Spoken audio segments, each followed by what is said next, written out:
Bom, então antes de nós chegar lá, nós temos que revisar, né? Retomar coisas que a gente vinha vindo a aula passada, e essa primeira parte da live é uma pré-aula ainda, tendo em vista que a gente, que eu sempre deixo para vocês essas aulas para vocês resolverem, quem puder resolver e tiver tempo para resolver, além da pré-aula, que a gente agora resolvemos juntos agora durante a live. Então, na aula passada a gente começou a trabalhar com integração propriamente, integral indefinida, né? E, então, vimos a integral indefinida como a antiderivação. Então, se eu tenho essa integral aqui, né, o que nós vimos? Que a gente pode dividir ela em uma soma de integrais, né? Então, dividimos ela em uma soma de integrais, onde as constantes elas saem para fora da integral. Então, eu posso reescrever dessa forma, né? Daí, então, eu vou ter a integral de x na quarta, que é x na 5 sobre 5, x ao cubo, a integral de x ao cubo, que é x na quarta sobre 4, e a integral de e na x, que é e na x, né? Bom, quanto à tabela de integração, eu coloquei para vocês lá no Moodle já a tabela de integração, né? Então, se vocês forem lá, vocês vão encontrar a seguinte regra. Integral de e na u du é igual a e na u mais c. Então, e na x, a integral de e na x é e na x. Tá? Isso está lá tabeladinho na tabela de integrais. Fazendo a simplificação, né, a única coisa que a gente pode simplificar é esse 2 com esse 4, eu vou ficar com 1 meio de x na quarta, né? É isso. Isso aqui é uma integral bem simples, bem tranquila, sem grandes mistérios. Só para começar. Bom, agora, vamos pegar algumas integrais com senos e cossenos, né? Então, o que a gente viu... Desculpa te interromper ali. Vale? Ali, tem como vocês voltarem na tela anterior de novo? Sim. Isto? Vale. Ali naquele... No 4x na 5, quando ele desce ali, 4 depois joga a constante para fora. Ele é x na 5 ou ele é x na 4 ali? Ó, x elevado a... você está falando aqui é x... entendi. Que é um erro de digitação do prof. Ah, tá, beleza. Tá? Tá, não, tá. É um erro. Eu te agradeço por lembrar disso, tá? Porque eu não tinha visto. Vou só tentar achar uma coisa. Obrigado por avisar. Tá? X na 4. Tá? Obrigado. 4x na quarta. Tá? Bom, então tá. Voltando. Agora.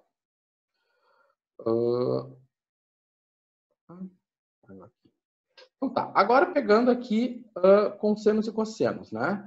Quando eu tenho senos e cossenos, eu vou pegar o seguinte. Eu tenho a integral de cosseno de x menos seno de x. Tá? Então, o que acontece? Eu tenho a integral da soma. Dessa maneira, né, eu vou ter a soma das integrais. O que eu sei do cosseno de u? Se eu for lá na tabela de integrais, né, dx, eu sei que o cosseno de u é seno de u mais c.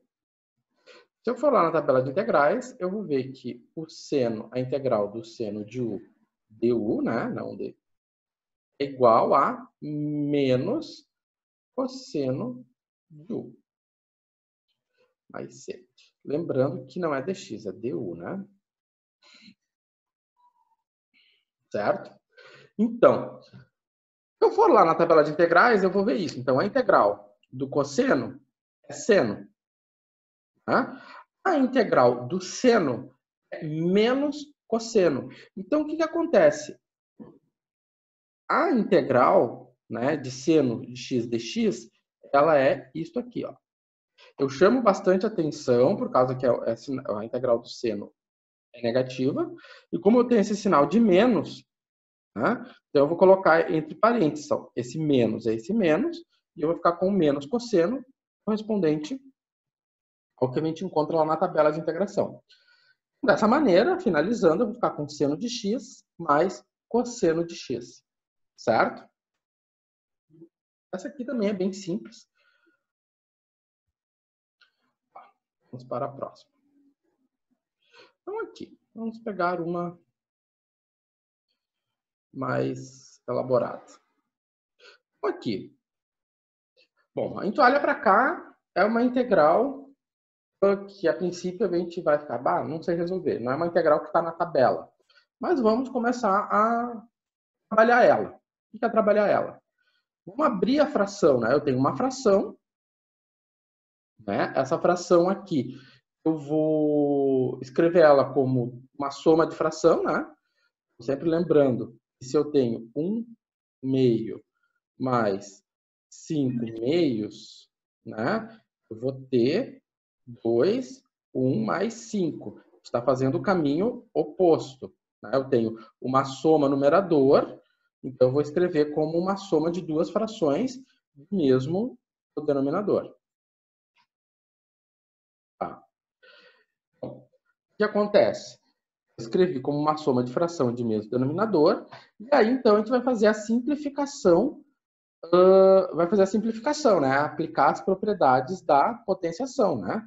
O que eu tenho de propriedades da potenciação aqui?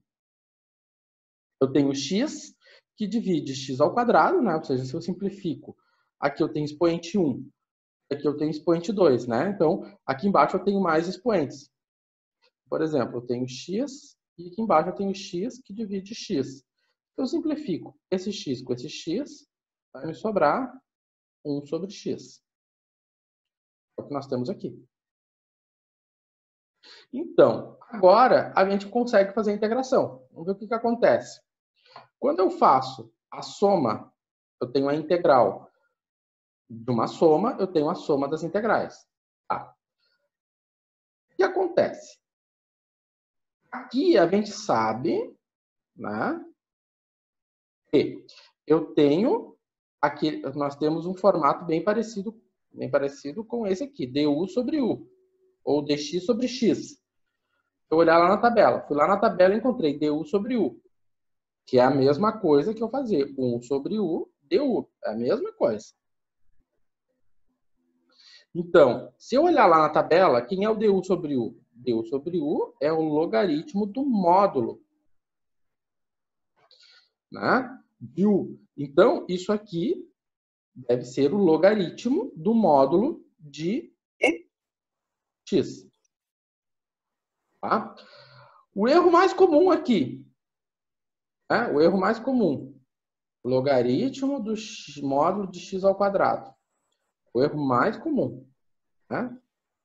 Não é. Porque quando eu estou olhando para a propriedade do logaritmo, você vai lá na tabela de integração, você acha essa propriedade aqui, lá na tabela de integração. O que você vê? Você vê 2 aqui? Você vê um expoente? Não, não tem expoente. O expoente aqui é o 1 que não aparece, ou seja, não tem expoente. Então, não cabe. Certo? Tá? Então, não pode ser a tabela do logaritmo. Então, o que nós vamos fazer? Nós vamos fazer o que a gente faz quando a gente tem um expoente no denominador. A gente escreve ele como um expoente negativo. Escrevendo ele como expoente negativo, sim, a gente consegue resolver. Tá? Bom, escrevendo ele como expoente negativo, eu tenho x na menos 2. Então, a integral de 1 sobre x dx é a mesma coisa que dx sobre x, é o logaritmo de x. Aqui. Mas, como eu tenho a integral de um expoente, né?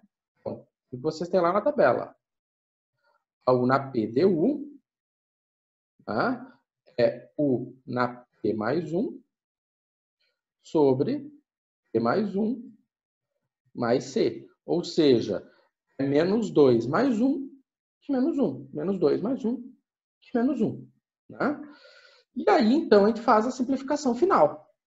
Né? Então, como é que fica essa simplificação final?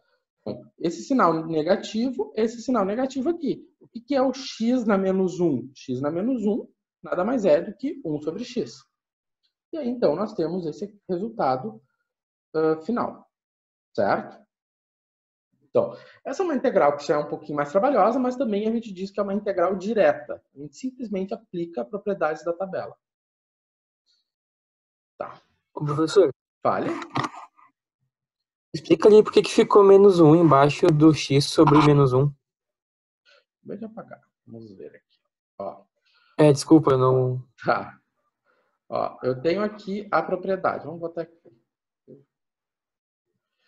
Integral de U na P igual a U na P mais 1 sobre P mais 1.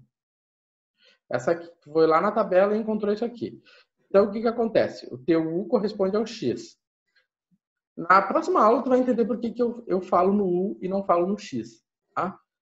Bom, o teu U corresponde ao X. Então, o que aconteceu? Vai ficar X na menos 2 mais 1 sobre menos 2 mais 1. Então, ficou x a menos 2 mais 1, menos 1.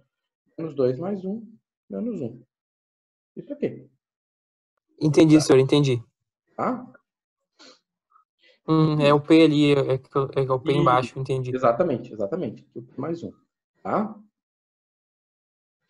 Eu postei a tabela de integração para vocês lá no Moodle. E se vocês olharem lá, a nomenclatura é U e eu estou usando a nomenclatura do U. Na aula que vem ela vai fazer bastante sentido. Agora, o U é a mesma coisa que o X. Mas, esperem os próximos capítulos. Bom, e agora? Agora eu estou multiplicando o mesmo problema. Eu estou multiplicando pela raiz de X. E agora, José? O que acontece? Aqui tem várias maneiras, várias saídas. Eu optei pela saída que eu achei que fosse a menos trabalhosa. Qual é? Essa que eu fiz, né? Ou seja, esse denominador aqui, né, eu tenho raiz de x vezes esta fração aqui, ó, x mais 1 sobre x2. Como esse denominador aqui é 1, eu posso permutar os denominadores que não vai dar nada, né? Porque 1 vezes x ao quadrado é a mesma coisa que x ao quadrado vezes 1. Então, eu posso fazer da mesma maneira, né? Ou seja, não vai mudar em nada o valor final.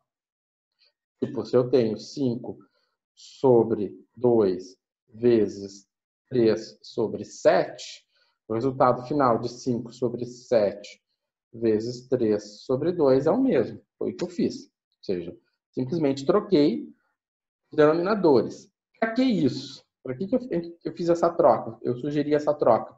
Porque agora eu posso aplicar propriedades da potenciação, né? Então, qual é a propriedade da potenciação que a gente tem? Se eu olhar para isso aqui, né, eu tenho raiz de x sobre x ao quadrado, ou seja, x na 1/2 que divide x ao quadrado, o que acontece? Vou ter x na 1/2 menos 2, né? Eu tenho uma divisão. Se eu tenho uma divisão, eu tenho uma subtração de expoentes. Então, vai ficar 1/2 menos 2, vai ficar x na menos 3/2. Certo? Então, menos 3/2 que eu fiz 1/2 menos 2. Então, partindo disso, o que acontece? Eu vou fazer, então, a integral, né, de x na menos 3/2 vezes x mais 1. Agora, eu tenho a multiplicação aqui no meio. Eu tenho essa multiplicação aqui. Então, o que a gente vai fazer? A gente vai pegar esse termo e vai multiplicar pelo x, multiplicar pelo 1. E aí, o que vai acontecer? Eu vou ter que x na menos 3/2 vezes x igual a x na menos 3/2. Como eu tenho uma multiplicação de potência de mesma base, eu tenho menos 3/2 mais 1. Então, menos 3/2 mais 1, se eu fizer essa soma de fração, eu vou ficar com 2, menos 3 mais 2, vai ficar o menos 1 meio que eu tenho aqui, né? E por fim, se eu fizer x menos 3 meios vezes 1, vai ficar x na menos 3 meios, certo? Então, era isso, né? Ou seja, eu fiz a simplificação e cheguei até aqui. Aí, agora, eu tenho uma integral do tipo u na PDU, né? Ou seja, nos dois casos, eu tenho esse formato aqui. Então, tá. Vamos ver como é que vai como se finaliza aqui. Tá? Vamos lá. Aqui. Bom, então aqui, essa é uma integral onde a gente precisa primeiro dar uma simplificada, primeiro precisa simplificar a operação que nós temos ali, para chegar em alguma coisa parecida na tabela. Tá? Então, o que acontece? Aplicando a integral de u na PDU, o que acontece? O meu P é esse aqui, né? Vai ficar u na P mais 1 sobre P mais 1, né? Ou seja, isso aqui você encontra na tabela. Então, vai ficar menos 1 mais 1 mais 1, menos 1 mais 1. Agora, menos 3 meios mais 1, menos 3 meios mais 1. Dessa maneira, eu vou ficar com menos 1 meio mais 1, é 1 meio, né? 1 meio aqui. Menos 3 meios mais 1, né? Ou seja, menos 3 meios mais 1, vai ser menos 1 meio. Ou seja, 2 menos 3 mais 2. Ficou menos 1 meio. Eu tenho uma expressão nesse formato, a gente precisa dar uma simplificada, né? Primeiro, porque se for para marcar uma alternativa, ela vai aparecer simplificada. E segundo, que se você tiver que fazer de forma discursiva, né, você não vai largar um resultado desse, vai entregar um resultado bonito, né? Isso aqui não é uma expressão bonita. Então, a expressão bonita é essa. Então, como é que daqui eu cheguei aqui? Muito simples. Primeiro, x na 1 meio é a mesma coisa que raiz de x. Tá? Então, x na 1 meio é essa raiz de x. Onde é que veio esse 2? Esse 2 é esse 1 meio aqui, né? Então, se eu tenho, por exemplo, se eu tenho raiz de x que divide 1 meio, isso aqui é a mesma coisa que 2 que divide 1 vezes raiz de x. Ou seja, a fração que está embaixo, ela é reescrita, né, invertida, mas agora multiplicando, né? Ou seja, ela passa multiplicando, mas invertida.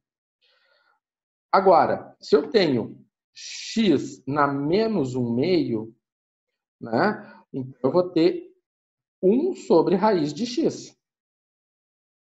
Né? Por quê? Por causa do sinal negativo. Então, esse negativo aqui no expoente é responsável por esse denominador. Agora, se eu tenho ele dividido por 1 meio, então é aquela história. Tá dividindo por 1 meio é a mesma coisa que multiplicar por 2 sobre 1. Né? Então, 2 vezes 1, 2. Raiz de x vezes 1, raiz de x. E o sinal negativo é esse sinal negativo aqui. Certo? Bom, não tem muito mistério aqui. Tá? É uma integral um pouquinho mais trabalhosa, mas é importante. Eu acho importante a gente comentar ela. Bom, tranquilo.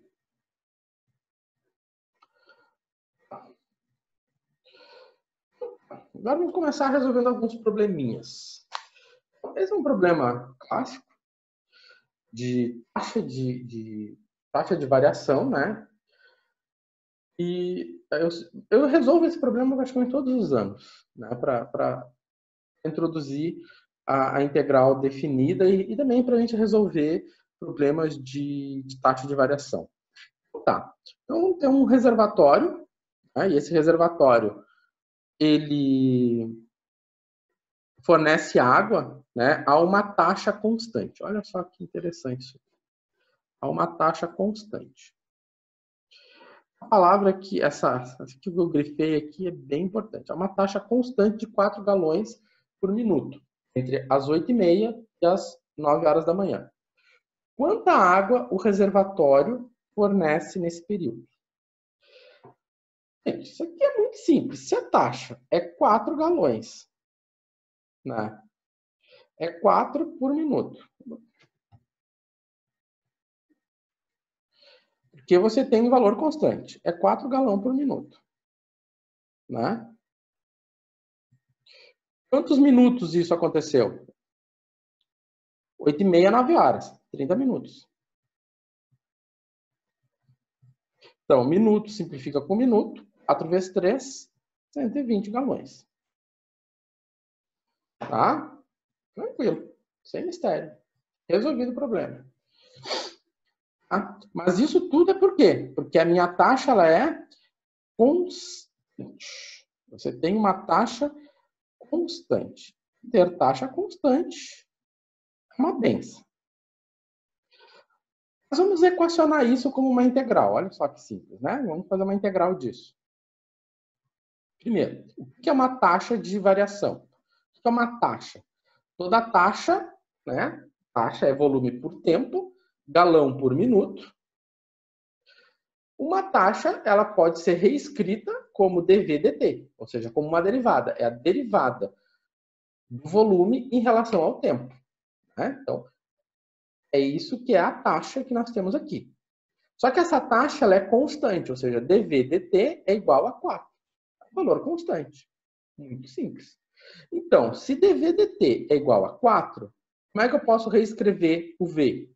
Na aula passada a gente viu isso, né? Então, se o R é a minha taxa, dV/dt, ou seja, o que acontece? Eu tenho V e eu tenho R. O V vai... A relação entre V e o R é a seguinte. Eu saio de V. Ou melhor, o R é a derivada do V em relação ao tempo. Então, se eu tenho a derivada do V em relação ao tempo, eu tenho R e eu quero o V, então eu tenho que voltar integrando. Né? Então, o que eu tenho? Eu tenho a derivada do V, mas eu quero o V, então eu vou ter que integrar a taxa. A taxa é 4. Quanto é a integral de 4? Integral de 4 dt é 4. A gente viu na aula passada como a gente integra, né, algo assim, bem simples, né? Então, integral de 4 dt é 4t, mais a constante c. Vamos ver o que acontece agora. Então, nós temos essa expressão, v é igual a 4t mais c. Precisamos calcular a constante c. Então, no instante, no início, 8h30 corresponde ao tempo zero. O fim corresponde ao tempo 30. Tá? Então, quanta água o reservatório fornecerá nesse período? Bom, então, vamos ver o seguinte. Então, no tempo zero, né, o tempo zero é às 8h30. O tempo 30 é às 9 horas. Então, para a gente fazer isso, o que eu vou fazer? Eu vou fazer o seguinte, eu vou calcular o V de 30 menos o V de zero. Muito simples. Ou seja, eu coloco no lugar do T30 e no lugar do T0. Dessa maneira, o que acontece? Eu vou ficar com 4 vezes 30 mais C, menos 4 vezes 0 mais C. O que vai acontecer com o C? Mais C, menos C. Mandei embora. 4 vezes 0, 0. 4 vezes 30, 120 galões. Ah, professor, mas era muito mais fácil fazer só simplesmente 4 vezes 30, porque está claro aqui, né? Eu tenho 4 galões constantes, ou seja, a cada minuto ele manda 4 galões, em 30 minutos, 120. Ok, tá certo? Mas isso acontece porque a taxa é constante. Taxa constante é o paraíso. Então, a gente sempre, quando vocês, engenheiros, forem projetar alguma coisa, projetem coisas com taxas constantes. Porque se a taxa cresce, se a taxa decresce, ou se a taxa é variável, melhor dizendo a palavra mais certa, né? Se a taxa é variável, aí nós temos problemas maiores. Tá? E a gente vê que taxas são variáveis. Quando você faz um download, você vê que a taxa ali está variando. Ou quando você pega o carro, você vê que a velocidade varia, a velocidade não é constante. Então, agora, nesse mesmo reservatório, entre 9 e 10 da manhã, a taxa ela cresce linearmente. Ou seja, a taxa ela cresce como uma reta. O que eu tenho aqui? Aqui eu tenho tempo, né? E aqui eu tenho a taxa, o R. Então, a questão é, quanto de água vai ser fornecida entre 9 e 10 da manhã se a taxa ela é descrita por essa reta aqui, ó. Então, a taxa é descrita por essa reta. Bom, a primeira coisa que a gente precisa fazer é descobrir qual é a equação da reta, né? Ou seja, a primeira coisa que eu preciso fazer é descobrir qual é a equação dessa reta. E aí, nós vamos ter que lembrar lá do cálculo zero, da geometria analítica, que toda reta ela é escrita nesse formato aqui. R igual a T mais B. Tá?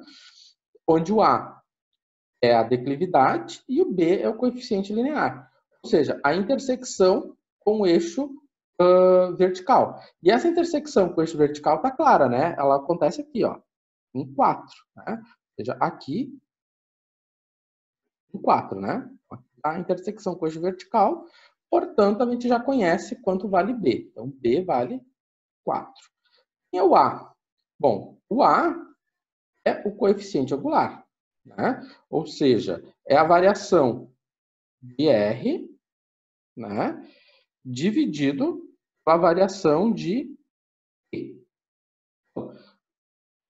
Quanto eu tenho aqui? Eu tenho 10, menos 4, ou seja, eu tenho 6. Tá? Quanto eu tenho aqui? Eu tenho 60 menos 0. Eu tenho, então, 60. Eu tenho 6 que divide 60. Com essa relação, o A vale 1 sobre 10. A minha equação da reta,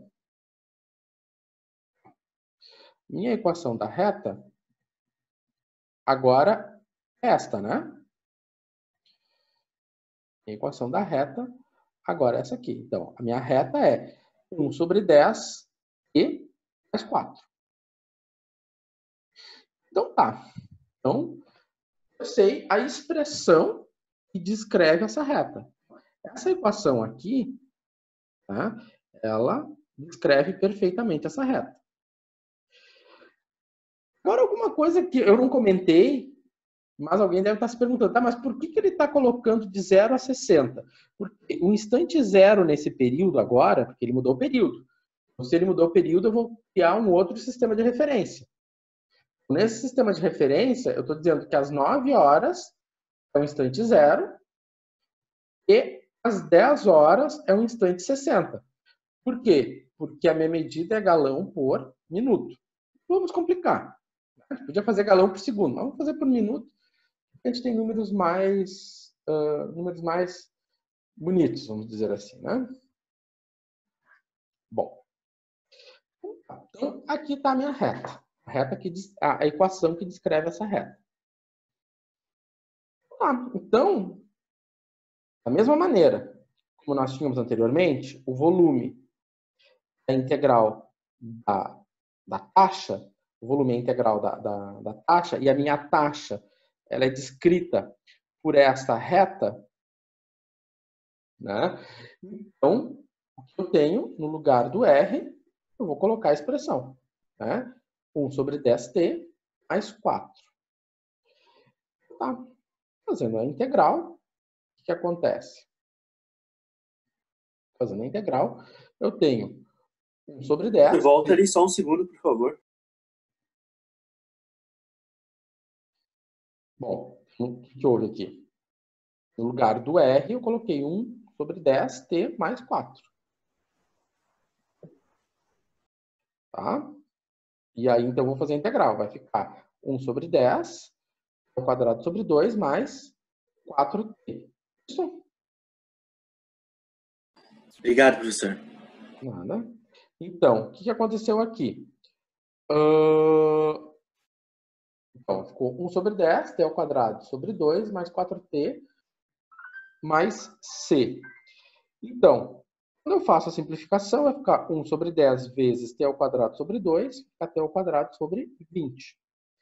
E aí nós temos o seguinte, nossa live está quase acabando. O início, às 9 horas, tempo 0. Fim, às 10 horas, tempo igual a 60. Então, quanta água vai ser fornecida nesse período, então vai ser calculado dessa maneira.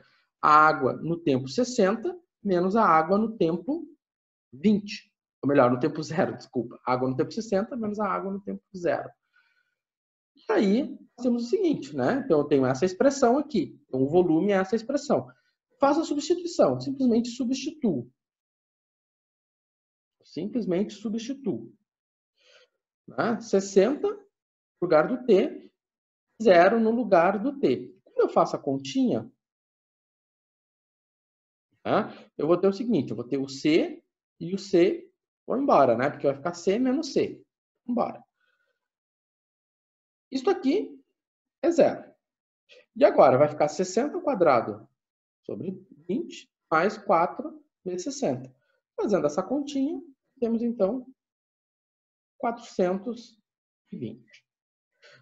Bom, uma outra maneira de resolver esse problema, né, é se dar conta que nós calculamos a área abaixo da figura.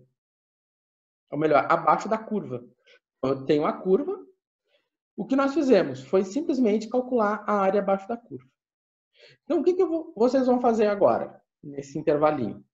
Calcular a área abaixo da curva. Calcular essa área usando a geometria. Qual é a geometria? Trapézio. Opa, já mostrei aqui. Então, nesse intervalo, calculem a área usando a fórmula do trapézio e tentem resolver o problema da sequência. Quando a gente voltar às 8h30, nós retomamos esse problema e o outro problema. Corretos? Vamos finalizando essa live e 8h30 nós retomamos para corrigir esses dois problemas. Certo? Eu já posto também essa apresentação lá para vocês com a correção do primeiro exercício. Tá? 8h30, então, retomamos.